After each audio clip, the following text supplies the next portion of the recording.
yesterday we looked at how an equation of a sine or cosine function could affect the period of a sine and cosine graph. Today we're going to talk about how the equation can affect a phase shift in a vertical translation. Translation means slide. So we can slide the whole graph up or down based on the function. Okay? And so today we can find and graph phase shift and vertical translation of a sine and cosine function. So looking at this cosine graph.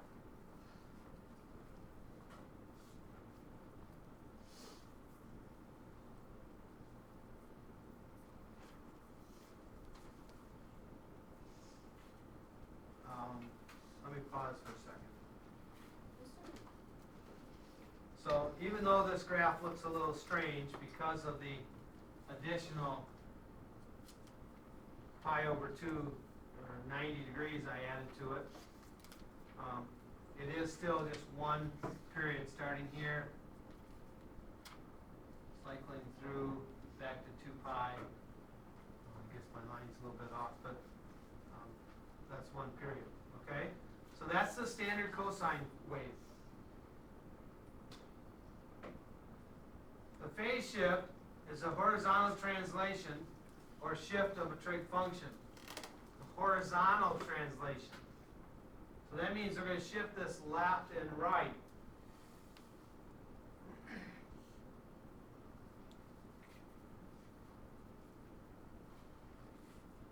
Oops, sorry. Let me get rid of my green lines. Here we go.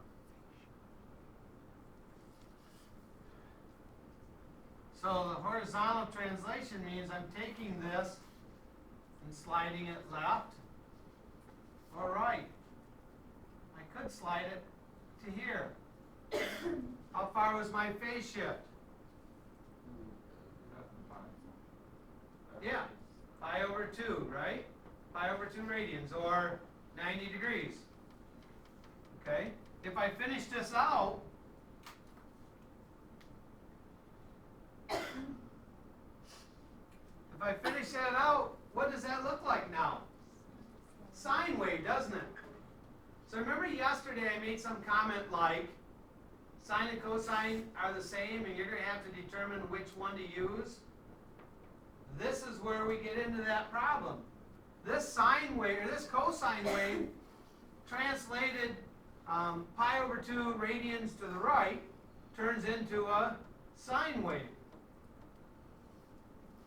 And so you could apply a phase shift to the cosine function, or you could have a simple sine function. Okay? It would be the same. All right? And hopefully, through what we talk about today, you get a feeling of when to try to use which one. Let me just get rid of this screen. I'm going to pause and let you copy this down, and then we'll try to talk about it. So the key here is the phase shift, which we really don't have a symbol for. C is not the phase shift, but the opposite of C divided by K is the phase shift. Okay? Notice, excuse me, notice in the model, it says plus C. So when C is greater than 0, that's going to say plus a positive number. And like all of our other models, inside the parentheses, when the sign is positive, that means we're really moving in a negative direction. And when C is less than 0, that means that's going to be a negative number here. So it's probably going to have a minus sign instead of a plus sign. So when it's a negative or a minus, then we're going to be moving to the positive direction. So in this case, we're talking about phase shift, sine and cosine graph, and so that's going to be to the right on the x-axis when it's a negative in here, and it's going to be to the left when it's a positive in there. And there's no negative. Okay? That's what we're saying by these two statements here. The original sine wave, the standard form looks like this, where the cosine wave is going to start here and go to there. So the only difference between a sine and cosine wave is a 90-degree phase shift. Okay? And so I'm not quite sure what you're asking, but if I took this, I could translate it right over on top of the sine wave. Okay? You're going to have to, sometimes they're going to give you a question, say write a function that represents this situation. Okay? And that function might be a sine function or it might be a cosine function. And as we go through the lesson today, I'm going to try to point out why we might choose sine over cosine, or why we might choose cosine over sine. But the reality is, if they don't tell you which one you have to use, then it doesn't matter which one you use. One would be easier, one would be an easier model than the other one, but it doesn't make the other one wrong. It makes it hard for me to check your test, because in my mind, I'm expecting a certain model, and I look at your problem, and sometimes I mark them wrong, and after I see it a couple times, I go, oh, darn. I go back, and I look at it closer, and I realize, yeah, that is right. And sometimes you choose a phase shift a lot bigger than it needs to be, right? Like, if I move this one 90 degrees, I'd be to there, right? Well, if I moved it 2 pi more, or 360 degrees more, I'd be right on top of it again, wouldn't I? And so I could move it 90 degrees and be on there, or I could move it 360 plus 90 and be right on top of it again. And so you see my dilemma when I'm grading your paper. Sometimes you make a mistake or you don't take the easiest route. You might end up with a correct equivalent model, but it may not be one of the two I'm looking for. And so sometimes I'll mark them wrong and have to go back later and look at them again and analyze whether you've done it correctly or not. So it makes it hard. It takes a lot longer for me to check this test. Okay, but we'll get through it. Okay? Matt, did you have a question? Okay. Did that kind of help your question, AJ? Okay. Example. Let's find the phase shift. They'll start to ask you this question. Find the period, phase shift, amplitude, and graph. They might ask you to do all those things. Okay? Well, the amplitude's easiest. What they say that is? Absolute value of A. So the amplitude is equal to the absolute value of 3, which is 3. The period is equal to 2 pi over K, so that's what? 2 pi over 2, which is pi. Right? Those are the easy ones. Now, the phase shift, what we just learned. I just abbreviated PS, that's mine. That's not something they put in there. I just don't want to write phase shift every single time. There's no standard symbol for it, so we have to do something that we understand. So I just put PS for phase shift. Phase shift is the opposite of C over K. Let me move back up. What was C? Pi over 2. So this is the opposite of, oh wait a minute. What's C? Negative pi over 2, right? C is a negative pi over 2, because remember I highlighted the model shows a plus sign. So if that's a negative, then that means C is negative. So it's a negative pi over 2 divided by K, which was 2. The opposite of negative is a positive. I'm going to write this out. Pi over 2 instead of divide, I'll times by the reciprocal. The reciprocal of 2 is 1 over 2. So my phase shift is pi over 4. What's that? So I get the phase shift is pi over 4. So that's done. Okay? Now, this is a sine graph.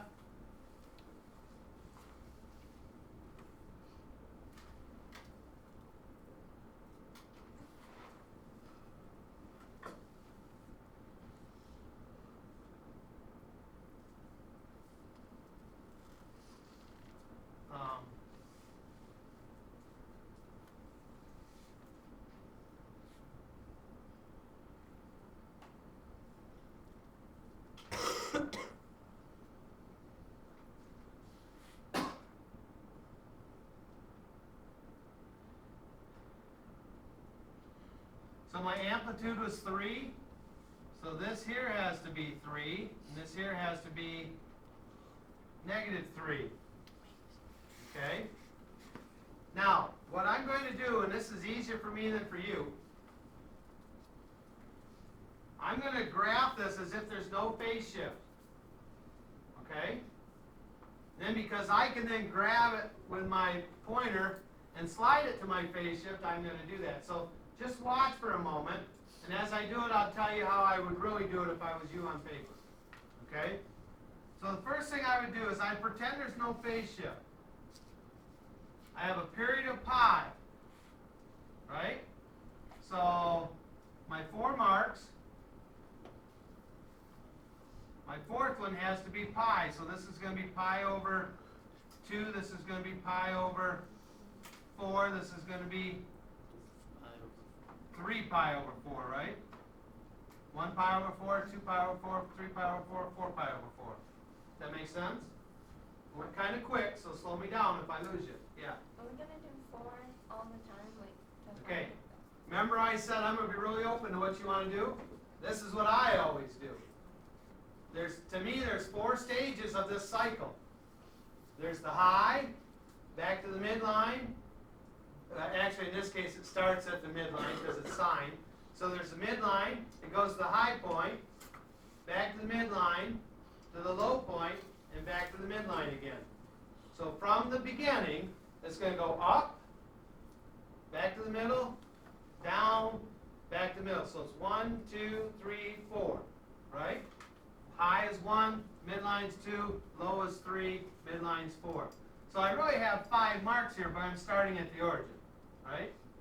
So if I graph this with, it's a sine, I would have a point here, and this is what I do if I was you. I just put a point there, and then up, it's going to go to the high, and back to the middle, and back down, and back to there. And I've identified those 5 points of my graph. Okay? Now I'm going to apply my phase shift. It's pi over 4. Okay? Remember we said if C is negative, it moves to the right. If C is positive, it moves to the left. We go back. C is negative, so it's going to move to the right. And so this, I'm going to actually draw this. You can't draw it. You're going to have to move your points, but I'm going to draw it so my graph looks like this. Okay? Then I'm going to grab this and say, hey, if I move this over 45 degrees, there's my graph. And so if I were you, I would take each of these, and I'm going to need one more mark here, aren't I? And it's going to be 4 pi over 4, so this would be 5 pi over 4. This one here was 4 pi over 4. Okay? Oops. All right, so if I were you, I'd put the original points there, and then I'd move each one of them over. I'd take this one, I'd put it 45 degrees, or pi over 4 to the right. This one, pi over 4 to the right. This one, pi over 4 to the right. This one here, move it over pi over 4, then this one here, move it over to pi over 4. Then I draw my line, because you can't actually graph it and then slide it over. You don't have that magic in your paper, okay, or your pen. So I would draw it this way, okay? Now, if they said I had to draw this from 0 to 2 pi, yeah. Is it just a coincidence that the phase shift is the same as the starting point? Yeah. Well, no. No, not if you're using this model that I'm showing you, because you're always going to, I mean, I might have had a cosine that started up and came down, went back up, but it's originally on this axis, right, the y-axis, and we're going to shift it left or right, however far that phase shift is. So, no, it's not a coincidence that it moved to pi over 4. The coincidence is that each point, this distance between, was also pi over 4. Okay? Because if the period was 6 pi, then these marks would be a lot further apart than pi over 4. Right? This one would be at 3 pi, so halfway between would be 3 pi over 2, and so this distance between them would be 3 pi over 2. So the reality, if we just looked at what I just said as a scenario, we might have this as a phase shift, but then our marks from there might be this far apart. But the phase shift is the starting point? Yeah. Yeah, that phase shift's going to be your starting point, left or right of the y-axis. Okay? So let me move this out of there. That had nothing to do with this problem. And what I was saying before, the question was, if they said I had to graph it between 0 and 2 pi, well, let's see, that's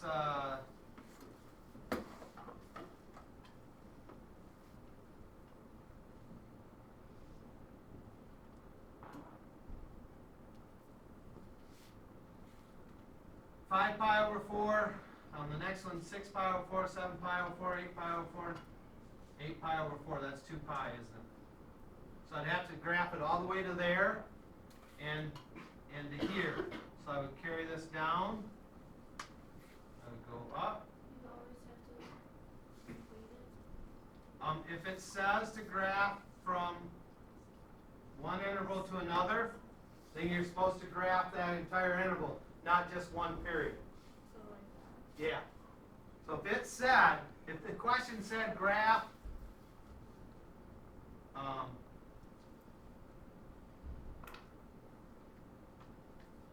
if it said this, then my graph would have to start at 0 and go all the way through. But I wouldn't start it at 0. I'd start it where I did. I mean, I'd draw one cycle, and then I'd modify it to fit the 0 to 2 pi. I'd either increase it or I'd cut some off. Okay, if it had a period of 6 pi and I was only going to 2 pi, then I wouldn't even be showing half my graph, would I? 0 to 3 pi would be half my graph, right? It's a period of 6 pi. And so I just have a portion of it in there. And if it's easier for you, just box in that portion. You can draw a little more of it so you get the feel of where it's going to be, and then go back and just put a big box around the part of the graph that we're really looking at. And that might indicate, if you had it on your calculator, that's the window you would be seeing. Okay? All right. Yeah. Oh. All right, next page. Midline. I've been referring to the midline, but we haven't looked at it. So let me move this up just a touch, and you can copy it down. All right, I know not all of you are done, but it's a little bit wordy here. I want to make sure you understand what I'm trying to say. I probably copied it out of the book. It's not my original thought, probably. A midline is the new horizontal axis that is created when some value is added or subtracted from the sine or cosine function. I've been referring to the midline as the middle of the graph, okay? And what this is saying is that midline is going to be moved up and down on the coordinate plane.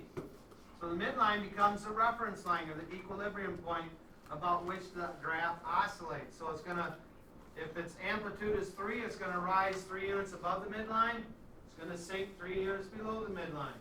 3 units above the midline, 3 units below the midline. It's gonna continue to oscillate back and forth from that. The midline functions as the x-axis. So when I shift it up say I shifted up 6 units, okay, then I'm going to treat that as if it's my new x-axis. In fact, when I go to graph it, I'm going to graph it as if it's the x-axis. And if I had a vertical translation of 6, then I'm going to go down 6 units from that midline, and I'm going to draw another horizontal line, and I'm going to label it the x-axis. But when I draw the graph, I'm going to pretend that my midline is the x-axis. I'm going to put the x-axis in after the fact. Okay? That's what I'm going to do.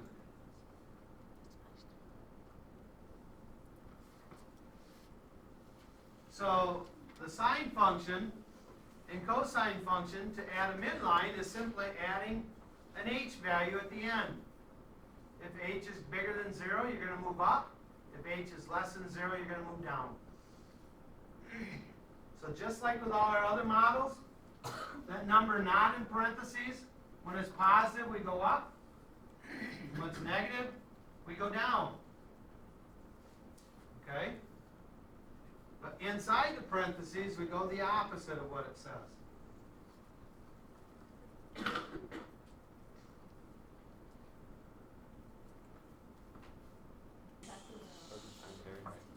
So just a quick recap of these two models here. That's it. We're not going to add any more to it. That's all there is to a sine graph. I don't say that's all there is to it like there's nothing to it. There's a lot to it. I understand that. There's a lot to learn. You're going to have some review days. One tomorrow with a review assignment, and then you're going to have at least one next week. Okay? The review days will not be beneficial to you if you come in with nothing done and plan on using them to get your homework done. Okay? It's not fair for you to come in and expect your classmates to use their review time to help you get your original assignments done. So you need to get going on this. There's a lot involved. H stands for our up and down movement, our translation vertically, and that'll affect where the midline goes. K will affect our period. A is how tall the graph is from the midline, or how far below the midline it goes. And a combination of C, the opposite C over K, gives us our phase shift. A lot there. Okay? Might sound easy when I talk about it most of the time because I've been through it lots of times. You haven't ever been through it, so it's going to be a struggle for you. You're going to really have to sit down, spend some time, working the problems out. Put the formulas in front of you, write them down so it'll help you remember them. Write the rules down. Okay? Example, last one I'm going to look at. Here's my graph. Okay? When you look at this, well, let me pause. You copy down, then I'll ask you something. Okay, now we've talked about a few of these graphs, and I've shown you and told you how I would do them, but ultimately it's got to be a method that you're good with. So what I recommend is you just get started. With whatever you see first and see as the easiest, start with it. Okay? So when you look at this equation, what is the easiest thing you identify up there? Amplitude. So let's write it down. Amplitude is absolute value of 2 from that number right there, which is 2. Okay? Probably isn't the easiest to start graphing with the amplitude, though, is it? Okay? So what's the next thing we can identify? Period? Okay. Can I interrupt? I agree. We can certainly find the period.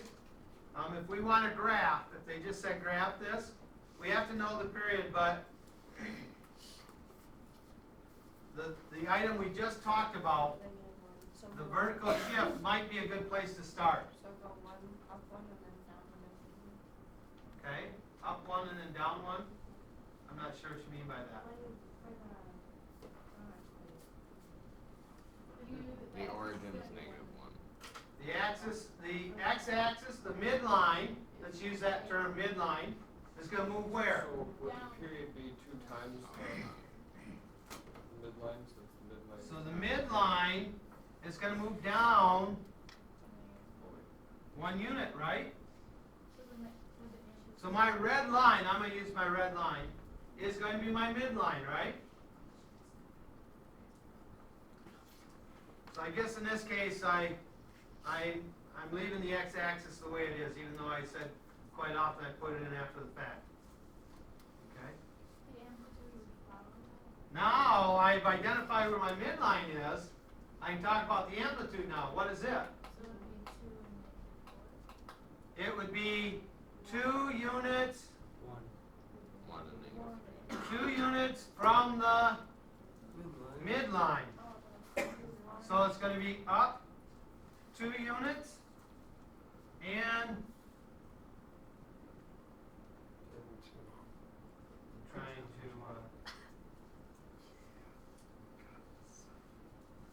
approximate. Looks like let me move these just a little bit. There. And that's 1.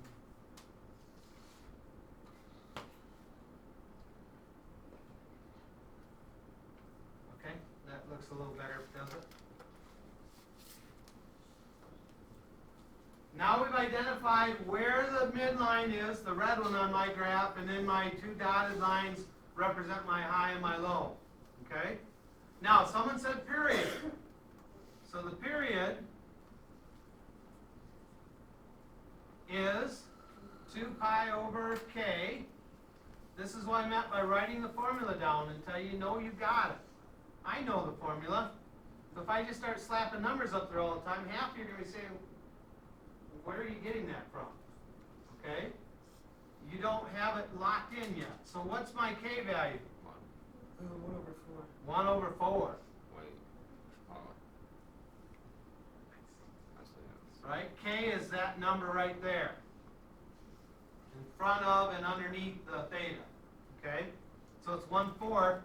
And if I multiply by the reciprocal, I get 2 pi times 4 over 1, which is 8 pi. So my period is quite long this time, isn't it? Okay? And what is my phase shift? The phase shift is -4 pi. The opposite of C over Okay. K's. So the opposite of a pi, so negative pi over K, which is 1/4. And so that gives me negative 4 over 1 times pi is negative 4 pi. So my phase shift is a negative 4 pi. So that means I'm going to move left 4 pi units. So, remember I did the phase shift last. The period was 8. It's a cosine graph. So I'm going to go 1, 2, 3, 4.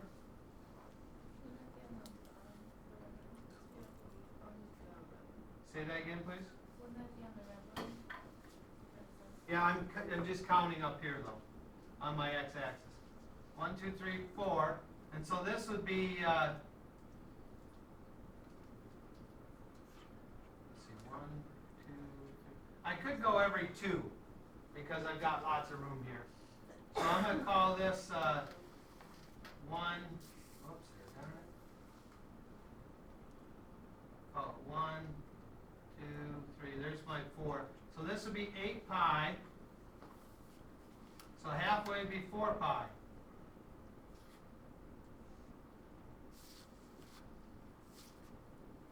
Okay? And so if I graph this now, it's cosine, so it's going to start at the high. And it's going to go to here. Oops, there. I'm on the wrong line. It's going to go to here. Sorry, I put that on the wrong line. then low, it's gonna go to here. Okay?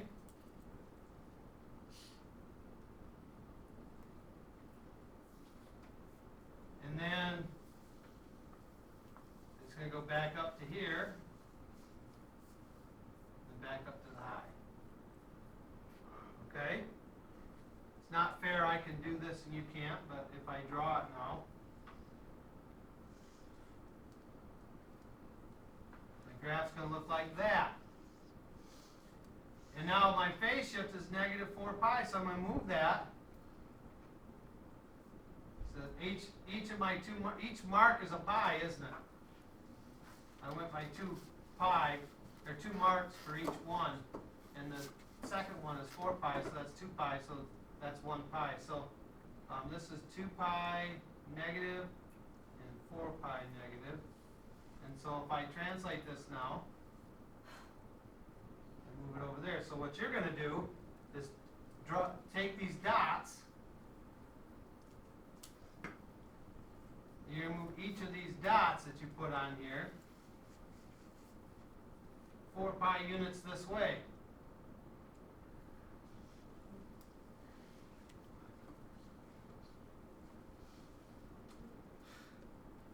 Okay, oh, and this one. So that's how we get that graph. And now, depending on how much of the graph they tell us to draw, we might have to fill in some more. And say, okay, that goes to there, back down to there. Goes, oops,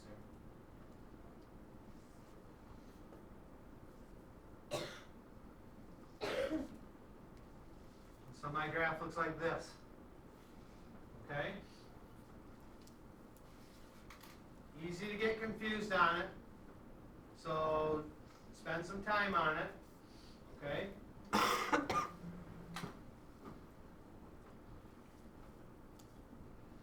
might modify what I gave you tomorrow because there's no time to work today. And I'll have her give you your quiz tomorrow. I'll be in the building, assuming we have school. I'll be in the building. So wait, Just won't be in class. So I'll come down and have her give you your quiz. is the midline at negative 1 pi or just at negative 1? Say that again? Is the midline at Negative 1. Oh, negative 1 pi. Right. It's not 1 pi, it's just 1. Yeah, it's just 1 is all it is. So my x and y scales are not the same, are they? This distance here represents 3.14 units, and this distance here represents 1 unit. So my scales are not the same, but they rarely are ever the same. Okay? When you're talking about sine graph, it would be, if you made them the same, it would look very strange. It wouldn't be very tall. It would kind of look like this.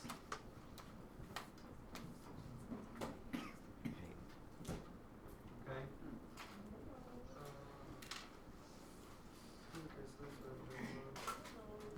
All right. Yeah, I'm not going to modify tomorrow's assignment, but I might modify Fridays. I think you have enough to work on Friday if I just give you your quiz, because What is it, 1 through 3 and 15. today is 1 through 13 odd, tomorrow is 15 to 39 odd, so yeah, it's 1 through 39 odd. And this timed rating quiz will be tomorrow. I'll give you this quiz on Friday, and I'll move 6-6 to next week, probably Monday. Okay? Which makes it a little harder. Makes it a little harder for our juniors.